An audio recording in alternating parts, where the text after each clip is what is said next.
राजस्थान के कोटा शहर की खौफनाक घटना। जिंदगी एक पहिए की तरह है जो घूमता रहता है। जहाँ से चीज़ें शुरू होती हैं वहाँ पे वापस आके थम जाती हैं।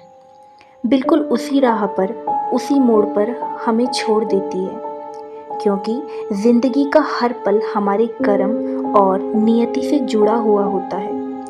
यह कहानी राजस्थान के कोटा शहर से जुड़ी एक सच्ची घटना से प्रेरित करती है। एक असफल प्यार और प्रतिशोध की है। सपना सलोनी और उनके मासूम दोस्तों की दास्तां है जो समय के दुष्चक्र में फंस गई और उस मोड़ पर आके थम गए जहां मौत उनका इंतज़ार कर रही थी। राणा साहब एक बहुत अमीर और आलीशान हवेली का मालिक था। उन्हें अपनी से 10 साल छोटी उम्र की लड़की से प्यार हो गया था, लेकिन वह लड़की राणा साहब को अपने प्यार के माया जाल में फंसाकर उनकी जायदाद को छीनना चाहती थी। एक बार उस लड़की ने अपने प्रेमी के साथ मिलकर राणा साहब को मार दिया और जिंदा जमीन में गाड़ दिया। राणा साहब बहुत चीखे चिल्लाए, उस लड़की ने एक नहीं सुनी। बाद में राणा साहब ने मरते मरते उन सबको श्राप दिया, मैं किसी को नहीं छोड़ूंगा, हर प्रेमी को मार दूंगा। जिस तरह मेरे साथ धोखा हुआ है, मैं हर प्रेमी को मिटा दूंगा, मैं सबको मिट्टी में मिला दूंगा। और राणा साहब की मौत हो गई। उस दिन के बाद वह जगह और वो हवेली शापित हो चुकी थी। वहाँ जो भी जाता था वो कभी वापस नहीं आ पाता था। आज भी राणा साहब की प्रेत आत्मा वहाँ घूमती है। कुछ दिनों बाद उस हवेली में एक प्रेमी कपल वहाँ घूमने के लिए आए, सपना और रजत। उन दोनों की सगाई हो चुकी थी, लेकिन शादी करना बाकी था। सपना अपने घर में किसी को कुछ बताए बिना रजत के साथ आई थी। सपना और रजत मजाक मस्ती में उस जगह पर पहुंच गए जहां पर राणा साहब को जिंदा दफन कर दिया था। अचानक रजत उस जगह पर गिर गया और उसका पैर जमीन में नीचे घुसने लगा। यह देखकर सपना बहुत डर जाती है और मदद के लिए चीखने चिल्लाने लगती है, लेकिन कोई भी उसकी आवाज़ नहीं सुन पाता।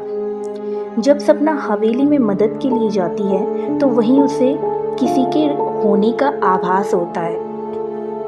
उसी वक्त तुरंत सपना गिर जाती है और उसका पैर पकड़कर जगह खींच लिया जाता है उसे, जहां राणा साहब और रजत दफन हुए थे।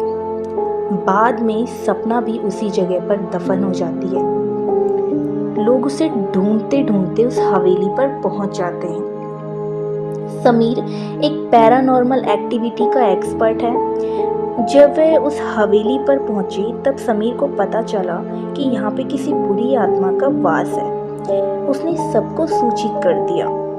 उसी रात को उन सभी के साथ कुछ अजीबोगरीब घटनाएं होने लगती हैं, जैसे कि नल से पानी टपकना, अपने बेडरूम में मिट्टी का आ जाना, रूम की खिड़की अपने आप हिलने लगना, किसी के रोने और चिल्लाने की आवाज़ आना। यह सब देखकर सभी डर जाते हैं और उनमें से एक भागने की कोशिश करता है, लेकिन राणा साहब की प्रेत आत्मा उसे भी जिंदा दफन कर देती है। दूसरे दिन जब उन लोगों को पता चलता है कि उनका एक साथी गायब है तो वे और भी ज़्यादा डर जाते हैं, लेकिन समीर बताता है कि हमें यहाँ से बाहर निकलना है, तो हमें उस आत्मा को बुलाना होगा और उनसे पूछना होगा कि आखिर वो चाहती क्या है। डर के मारे सभी लोगों ने हामी भर ली। सबने उस आत्मा को बुलाने की तैयारी कर ली। समीर ने तंत्र मंत्र से आत्मा को बुलाना शुरू किया और कुछ ही देर बाद तेज पवन चलने लगा और उसके साथ राणा साहब की आत्मा रूम में पहुंच गई। समीर ने उस आत्मा से बात करी, आखिर तुम चाहते क्या हो और लोगों को क्यों मार रहे हो, कौन हो तुम? राणा साहब की आत्मा ने कहा, निकल जाओ यहाँ से, मैं किसी को भी नहीं छोड़ूंगा, सब मारे जाएंगे। जो भी यहाँ आने लगेगा उन सबको मार दूंगा। इतना कहकर वो आत्मा चली गई। वो लोगों ने सपना की आत्मा को बुलाया और उससे बातचीत करी। सपना की आत्मा ने उन सभी को सारी हकीकत बताई और सलोनी ने बहन सपना से पूछा, राणा साहब की आत्मा को कैसे मारा जाए। सपना ने बताया कि जहाँ राणा साहब ने हम सबको दफनाया है वहाँ पर माताजी का त्रिशूल है। उस त्रिशूल से राणा साहब की आत्मा पर वार किया जा सकता है। इतना कहकर सपना की आत्मा वहाँ से चली गई। समीर, सलोनी और बाकी दोस्तों ने तुरंत उस जगह को तलाशना शुरू किया। राणा साहब की आत्मा ने सभी को त्रिशूल के पास जाने से रोका, लेकिन सलोनी किसी भी तरह उस त्रिशूल के पास पहुंच गई और उसी त्रिशूल से राणा साहब पर वार कर दिया। कुछ ही देर बाद राणा साहब उनके साथ सभी आत्माओं को मुक्ति मिल गई जिन्हें राणा साहब ने दफनाया था। दोस्तों, आपको यह कहानी कैसी लगी प्लीज़ हमें कमेंट करके बताएं। इस चैनल को सब्सक्राइब करें। धन्यवाद।